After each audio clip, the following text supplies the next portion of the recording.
Nihao sahabat Koci, perkenalkan nama saya Koko Joshua. Nihao sahabat Koci, saya Cici Tiffany. Apa itu? Menakjubkan ya, buat pusing sebenarnya. Yuk, gak apa-apa yuk. Kalian sudah siap? Siap. Siap dong, Ci. Semangat dong, Ko. Siap. Yo, siap, yo. Yuk. Oke. Apa nih kok pertanyaan pertama? Oke, aku buka ya, Ci ya. Kita coba buka apa isinya. Aduh. Oke. Cengbeng adalah. Oke. Ini adalah apa nih? Mau siapa dulu nih? Aku atau kamu, Ci? Boleh deh, aku dulu. Oke, siap, Ci. Oke sahabat Koci, jadi Cengbeng itu intinya adalah ziarah makam yang dilakukan oleh masyarakat Tionghoa 1-10 hari sebelum tanggal 5 bulan 3 atau Gojit Sabwe di kalender lunar. Atau kalau di kalender matahari atau kalender Masehi tahun ini jatuh di tanggal 5 April 2022. Terus apa lagi, Ci? Kira-kira tujuan dari Cengbeng itu apa sih kok? Oke, aku jelasin tujuan dari Cengbeng ya. Tujuan Cengbeng adalah untuk bagaimana kita menghormati leluhur dan kita mengenang mereka tidak hanya sebagai orang yang pernah ada di dalam kita, tapi juga bagaimana mereka berjalan bersama kita selama kita hidup, Ci. Seperti itu. Oke, kita ke pertanyaan yang Betul. nomor 2. Cici mau pegang Mau mungkin? dong, gantian. Oke. Aku tarik ya, nomor 2. Wah, sejarah Cengbeng nih. Kok Joshua bisa ngejelasin nggak kok tentang sejarah Cengbeng? Bentar ya, aku pikir-pikir dulu. Waduh. Enggak, bercanda. Sejarah Cengbeng. Sejarah Cengbeng ini adalah tradisi orang Tionghoa atau sebenarnya orang Tionghoa itu sudah ada selama berapa ratus tahun dan berapa ribu tahun karena kehidupan kerajaan Tiongkok itu udah hidup selama itu. Dan cerita Cengbeng nggak cuma satu teman-teman aja, 1500 cerita tentang Cengbeng itu sendiri. Tetapi ada satu cerita yang benar-benar membuat menarik aku, Ci. Yang mana tuh? Yang namanya Chang'er dan Jisitu. Oh, siapa? Chang'er dengan Jisitu. Oke, Chang'er dan Jisitu. Gimana tuh Jadi kok? Chang'er ini adalah suatu pangeran, Ci. Pangeran yang ada di kerajaan di Tiongkok, tepatnya di dinasti Jin. Dan Chang'er ini adalah seorang pangeran yang diusir oleh selir rajanya sendiri. Dan dia diusir ke dalam hutan bersama para pelayan-pelayannya. Dan salah satu pelayannya adalah Jisitu itu sendiri. Ketika mau memasuki musim dingin, mereka tidak mempunyai makanan karena kehabisan uang dan kehabisan makanan. Sehingga Chang'er pun mengemis makanan kepada para rakyat, tapi dia memberikan karena takut kepada raja, seperti itu, Ci. Pada akhirnya, Jisitu mempunyai inisiatif untuk pergi ke semak-semak. Untuk apa? Untuk memberikan daging pahanya sendiri kepada Chang'er. Ketika sudah dimasak dan diberikan kepada Chang'er dan pelayannya, mereka mengatakan, ini daging apa?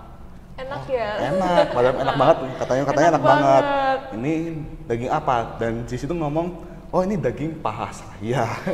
Dan itu yang membuat Chang'er marah besar. Kenapa Anda memberikan daging tubuh Anda kepada saya dan para pelayan saya? Dan Chang'er pun mengatakan bahwa suatu keloyalan atau suatu kesetiaan itu melebihi apapun juga di harta di bumi ini, termasuk tubuh saya. Dia bilang seperti itu. Wow. Dan ketika di situ mau bicara seperti itu, mengatakan hal seperti itu, akhirnya Chang'er pun merasa terharu dan mulai menangis dan dia mengatakan, ketika saya menjadi raja, Anda akan menjadi salah satu menteri kepercayaan saya.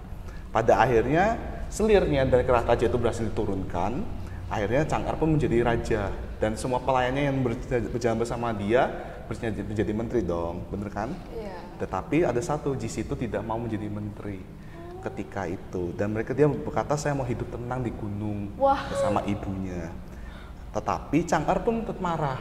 Akhirnya marah, berusaha membujuk tidak berhasil, akhirnya mempunyai inisiatif untuk membakar gunungnya, Ci. Gunung Jisitu dan ibunya tinggal.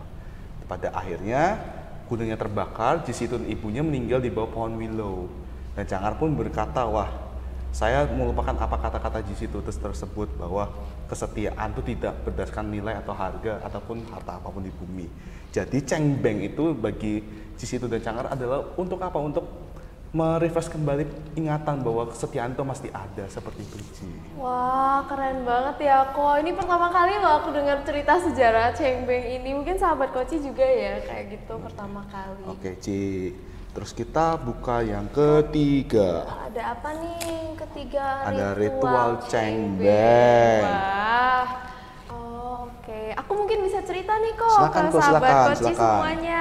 Soalnya keluargaku rutin menyelenggarakan Cengbeng ini. Keren.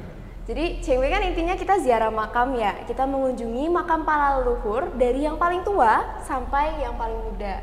Nah itu kita lakukan berurutan, terus kita bawa makanan kok. Biasanya itu makanan favorit para almarhum atau almarhumah. Biasanya berupa buah sama kue. Uniknya buah-buahnya ini harus jenisnya ganjil dan jumlahnya juga ganjil kok. Jadi misalnya 3 jenis nih, apel, jeruk, sama anggur. Terus jumlahnya juga nggak boleh ada yang genap, harus ganjil semua. Terus kita juga bawa-bawa kue kok. Ada 2 jenis kue biasanya, angku kue sama huat kue. Nah itu tujuannya lebih ke kita meminta kepada para leluhur untuk mendoakan kita yang masih hidup di dunia dan masih berjibaku di dunia ini. Wow. Gitu. Kita minta penyertaan, kita minta pertolongan gitu. Itu untuk kuenya. Terus kalau buah sendiri itu di Medan biasanya orang-orang tuh bawa nenas kok. Soalnya Nanas. ya bahasa Hokkien itu onglai. Ong itu raja. Jadi Onglai. supaya ya onglai. Onglai, betul. Jadi supaya almarhum atau almarhumah ini meraja di akhirat gitu. Onglai. Gitu. Itu untuk makanan kok. Terus kok tahu nggak ada cara gimana kita tahu kalau kita udah bisa pindah nih ke makam yang selanjutnya, kan tadi berurutan tuh. Gimana caranya tahu nggak kok? Pernah dengar nggak? Kalau setauku ada yang pakai piring-piring itu nggak sih yang nggak dipecah-pecahin itu? Nah, iya bener. Sebenarnya bukan piring ya, kok dia lebih ke mangkuk, bukan pecah, tapi dia memang ada 2 keping. Bentuknya itu setengah lingkaran. Nah, itu namanya kita puak poi. Itu dilempar. Kalau dua-duanya terbuka, itu namanya chiopoi. Chiopoi itu artinya para leluhur itu masih senang, masih ketawa-ketawa. Chio itu ketawa artinya kok. Mereka masih enjoy, jadi kita belum boleh kemana-mana. Harus tunggu dulu, terus nanti pok-poi lagi. Kalau dua-duanya tutup, itu artinya kurang apa ya, masih kecewa gitu. Ada sesuatu yang kurang, jadi biasanya kita harus nambahin sesuatu lagi. Antara kita bawain apa gitu, nambahin atau sebagainya. Nah, kalau satu buka satu tutup, itu sengpoi. Sengpoi itu artinya, oke, kita boleh lanjut ke makam yang selanjutnya gitu. Terus Koko pernah dengar nggak kok kalau di Cengbeng itu identik sama bakar-bakar? Pernah dengar nggak? Pernah. Sasananya kalau nggak salah ada satu bakar dupa, satu lagi tuh kayak apa? Nyogok nggak sih, Ci? Nyogok gitu ya, pakai kertas-kertas ya Betul kok. sih, pernah dengar seperti iya. itu. Kertasnya itu ada 2 jenis gitu kan ya kok. Yang pertama itu ada kimchwa, artinya kertas emas. Nah itu ditujukan kepada 8 dewa supaya almarhum atau almarhumah ini lebih diperhatikan gitu, dikhususkan karena ya istilah nyogok gitu ya Nyogok, kita. betul. Terus ada ginchwa, artinya kertas perak. Nah itu kita ditujukan ke penguasa neraka kok, supaya hukuman leluhur kita ini diringankan gitu. Sama terakhir ada kertas yang bentuknya bulat-bulat, ada gerigi-gerigi. Mungkin tim multimedia bisa insert di sini. Tolong ya, nanti Ya, sini ya, bisa tolong, ya ditambahkan tolong, supaya nanti sahabat ya. Koci ada gambaran. Namanya osengci. Osengci itu seperti apa ya, kode pos kok. Kode pos. Kan ini kan di beberapa hari banyak orang ya, masyarakat Tionghoa banyak banget ya, dan semuanya melakukan cengbeng. Nah supaya doanya itu nggak salah kirim, nah kita kasih kode pos. Nah itu contohnya osengci, itu dibakar sebelum kimchwa dan ginchwa gitu kok. Oke. Juga satu lagi, Ci, aku masih ingat tentang akulturasi cengbeng di Indonesia sebenarnya. Oh iya benar. Kan Indonesia itu mempunyai penduduk mayoritas Muslim, tapi tidak ada memungkinkan untuk ada Kristiani dan agama-agama lain. Mungkin kita berpikir bahwa cengbeng hanya untuk Buddha ataupun Konghucu, tetapi enggak, teman-teman sahabat atau sahabat Koci. Cengbeng itu untuk semua kalangan, termasuk kita juga. Jadi jangan pernah takut untuk merayakan sesuatu yang kita tidak tahu. Cengbeng ini adalah festival yang menarik dan banyak hal-hal yang bisa kita pelajarin, Ci, di dalam kehidupan kita sehari-hari. Bagaimana ketika kita datang nyekar ke makam leluhur kita juga belajar, bagaimana sih kita belajar untuk menghargai leluhur, bagaimana kita belajar untuk mengingatlah kembali leluhur. Terus apa sih makna dari bersih-bersih? Ya kita bayangin aja kalau rumah kita kotor, kita nggak mungkin mau tinggal di situ kan. Begitu juga seperti itu dengan kuburan, seperti itu sih, Ci. Jadi jangan pernah berpikir bahwa ini dilarang agama atau apa. Ini adalah suatu part dari kebudayaan. Jadi mari kita kembali melestarikan tersebut. Gitu, Ci. Iya kok, bener banget. Terus selain dibersihin juga dihias loh kok makamnya itu. Iya, jadinya biasanya itu orang beli kertas krep, tau gak kok yang untuk prakarya yang warna-warni itu. Itu dipotong warna-warni terus ditebar di atas makamnya. Itu tujuannya supaya menandakan makam ini sudah dikunjungi, keluarganya sudah datang mendoakan gitu kok. Kan seneng ya kalau rumah udah dibersihin, dihias gitu ya. Betul, betul. Oke, Ci. Mungkin Cici ini terakhir nih, Ci. Terakhir ya. Oke, ini kok panjang ya kok. Makanya. Sebentar, coba. Oke. Cengbeng. Wah, saat pandemi sesuai banget ya sama tahun ini. Betul, betul, betul. Mau siapa dulu nih? Koko dulu boleh? Oke. Cengbeng selama pandemi. Kita tahu bahwa pandemi itu sudah 2 tahun dan masuk tahun ketiga. Sudah merajalela di Indonesia, terutama nggak cuma Indonesia sih, di negara-negara lain juga. Kita tahu bahwa kita tidak bisa ngapa-ngapain nih, Ci, sama pandemi, Ci. Kita cuma bisa di rumah, mengerjakan tugas, ataupun melakukan hal aktivitas hanya di rumah. Dan itu membuat kita bosan, kan? Termasuk kita tidak bisa merayakan hari-hari raya Tionghoa, termasuk Cengbeng. Tetapi good news nih, Ci. Tahun ini pandemi sudah mulai akan berakhir, sudah banyak penurunan dalam angka COVID. Tetapi untuk merayakan tersebut kita baru harus ingat, Ci, kita harus ada prokes, kita kembali masih pakai masker, cuci tangan. Jangan lupa habis selesai dari Cengbeng, dari kuburan kita kembali ke rumah untuk mandi.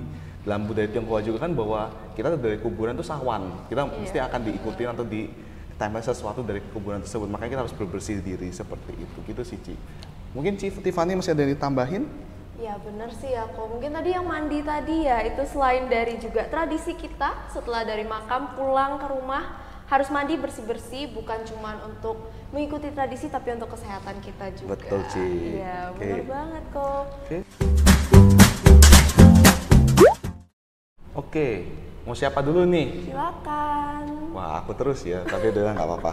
Oke, sahabat Koci, kita melihat bahwa Cengbeng adalah festival orang Tionghoa, tetapi tidak mungkin menutup kemungkinan untuk para sahabat Koci yang non-Tionghoa bisa merayakannya. Karena apa? Ini adalah suatu kebudayaan kita. Ini adalah akulturasi budaya yang sudah ada selama berabad-abad dan beratus-ratus tahun. Bagi orang Tionghoa, ini adalah suatu kebiasaan yang tidak bisa kita lupakan. Karena apa? Kembali lagi pada definisi kita harus menghormati arwah.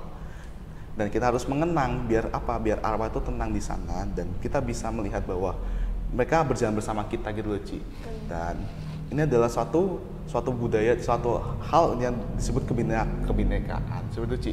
Mungkin Ci Tiffany mau ditambahin sedikit mungkin? Iya kok, mungkin Cengbeng ini juga bisa jadi agenda untuk kumpul keluarga ya kok. Nggak Ci. jarang orang-orang yang udah di luar kota dan sebagainya kembali ke kampung halaman buat melaksanakan Cengbeng ini. Jadi ketemu keluarga besar, menghabiskan waktu sama keluarga dan orang-orang tercinta sambil mengenang juga ya orang-orang penting di hidup kita yang sudah tiada gitu ya kok. Betul, Ci, seperti itu. Xie xie. Sahabat Koci.